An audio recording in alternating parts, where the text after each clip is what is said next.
ಕಾಂಗ್ರೆಸ್ನ ಒಳಗಡೆ ನಿಲ್ಲದ ಶಾಸಕರ ಮುನಿಸು ಆಕ್ರೋಶ ಅಸಮಾಧಾನ ಸ್ಫೋಟಗೊಳ್ತಾನೇ ಇದೆ. ಸಮಾಧಾನ ಪಡಿಸಿದ್ವಿ ಅಂತ ಅನ್ಕೊಂಡ್ರು ಕೂಡ ಮತ್ತೆ ಅಸಮಾಧಾನ. ಕೆಲವರಂತೂ ಬಿಗಿಪಟ್ಟನ್ನ ಹಿಡಿದಿದ್ದಾರೆ. ನಮಗೆ ಸಚಿವ ಸ್ಥಾನನೇ ಬೇಕು, ಅದೇ ಫೈನಲ್, ನಮಗೆ ಬೇಸರವನ್ನ ತಣಿಸ್ಲಿಕ್ಕೆ ನಿಮಗೆ ಆದ್ರೆ ಅಂತ.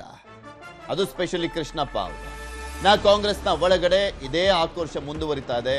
ಕೆಲವರು ಬಹಿರಂಗವಾಗಿ, ಕೆಲವರು ಒಳಗೊಳಗೆ ಕುದಿತಾ ಇದ್ದಾರೆ. ಸಚಿವ ಸ್ಥಾನ ಕೈತಪ್ಪಿದ್ದಕ್ಕೆ ಹಿರಿಯರು ಅಸಮಾಧಾನವನ್ನ ಮುಂದುವರಿಸಿದ್ದಾರೆ.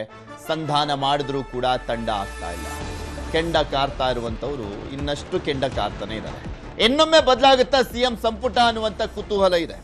ಇನ್ನೊಂದು 2-3 ಜನದ್ದು ಖಾತೆ ಅಲ್ಲ, ಸಚಿವ ಸ್ಥಾನದಿಂದನೇ ಕೊಕ್ಕೊಡುವಂತ ಚಾನ್ಸಸ್ ಅಂತ ಹೇಳಲಾಗ್ತಾ ಇದೆ. ಏನ್ ಬೇಕಾದ್ರೂ ಆಗಬಹುದು. ಈಗ ಆಗ್ತಾ ಇರುವಂತ ಡೆವಲಪ್ಮೆಂಟ್ಗಳನ್ನ ನೋಡಿದ್ರೆ ಯಾರಿಗ್ ಬೇಕಾದ್ರೂ ಚಾನ್ಸ್ ಸಿಗಬಹುದು. ಬಟ್ ಯಾರಿಗೆ ಕೊಕ್ಕೊಡ್ತಾರೆ ಅನ್ನುವಂಥದ್ದೇ ಈಗಿರುವಂತ ಕುತೂಹಲ.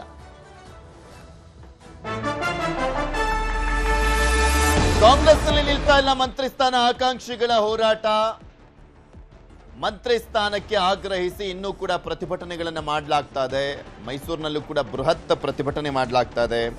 ತನ್ವೀರ್ ಸೇಠ್ ಅವರ ಬೆಂಬಲಿಗರು ಪ್ರತಿಭಟನೆಯನ್ನ ಮಾಡ್ತಾ ಇದ್ದಾರೆ. ಮೈಸೂರು ಬೆಂಗಳೂರು ದಶಪಥ ಹೆದ್ದಾರಿಯಲ್ಲಿ ಪ್ರತಿಭಟನೆ ಆಗ್ತಾ ಇರುವಂತದ್ದು. ಮಣಿಪಾಲ್ ಆಸ್ಪತ್ರೆ ಜಂಕ್ಷನ್ ಅಲ್ಲಿ ಪ್ರತಿಭಟನೆ ಮಾಡ್ತಾ ಇದ್ದಾರೆ. ಮೇನ್ ಜಂಕ್ಷನ್ ಅದು. ನಾವು ಬೆಂಗಳೂರಿಂದ ಹೋದಾಗ ಮೈಸೂರು ಹತ್ರ ಎಂಟ್ರಿ ಆಗ್ತೀವಲ್ಲ ಸಿಟಿ, ಆ ಮೇನ್ ಜಂಕ್ಷನ್ ಅಲ್ಲಿ ಈ ಪ್ರತಿಭಟನೆಯನ್ನ ಮಾಡಲಾಗ್ತಾ ಇದೆ.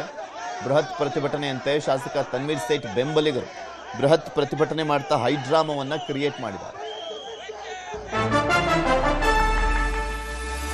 ಸಚಿವ ಸ್ಥಾನ ಕೈತಪ್ಪಿದ್ದಕ್ಕೆ ದಿನೇಶ್ ಗುಂಡೂರಾವ್ ಅವರು ಬೇಸರ ಕೂಡ ಮುಂದುವರೆದಿದೆ. ಕೆಲ ಹೊತ್ತಲ್ಲೇ ದಿನೇಶ್ ಗುಂಡೂರಾವ್ ಮನೆಗೆ ಸಿಎಂఏ ಸ್ವತಃ ಹೋಗ್ತಾ ಇದ್ದಾರೆ. ದಿನೇಶ್ ಗುಂಡೂರಾವ್ ಸಮಾಧಾನಕ್ಕೆ ಸಿಎಂ ಪ್ರಯತ್ನ. ದಿನೇಶ್ ಗುಂಡೂರಾವ್ ಅವರು ಕೂಡ ಸಾಕಷ್ಟು ಬಾರಿ ಸಚಿವರಾದಂಥವ್ರು, 6 ಬಾರಿ MLA. ಅವ್ರು ಮೊನ್ನೆ HK ಪಾಟೀಲ್ ಅವರ ಜೊತೆ ಮಾತನಾಡುವಂತ ಸಂದರ್ಭದಲ್ಲಿ ಮಾತನಾಡಿದಂತ ಕೆಲವು ಮಾತುಗಳು ಸಾಕಷ್ಟು ಕುತೂಹಲಕ್ಕೆಡೆ ಮಾಡಿಕೊಡ್ತು. ಯಾವ ಮಾನದಂಡದಲ್ಲಿ ಸಂಪುಟ ರಚನೆ ಆಗಿದೆ, ಒಂಥರ ವಿಚಿತ್ರವಾದಂತ ಸಂಪುಟ ಅಂತೆಲ್ಲ ಮಾತನಾಡಿದ್ರು. ಅದು ಚರ್ಚೆಗೀಡಾಗಿತ್ತು.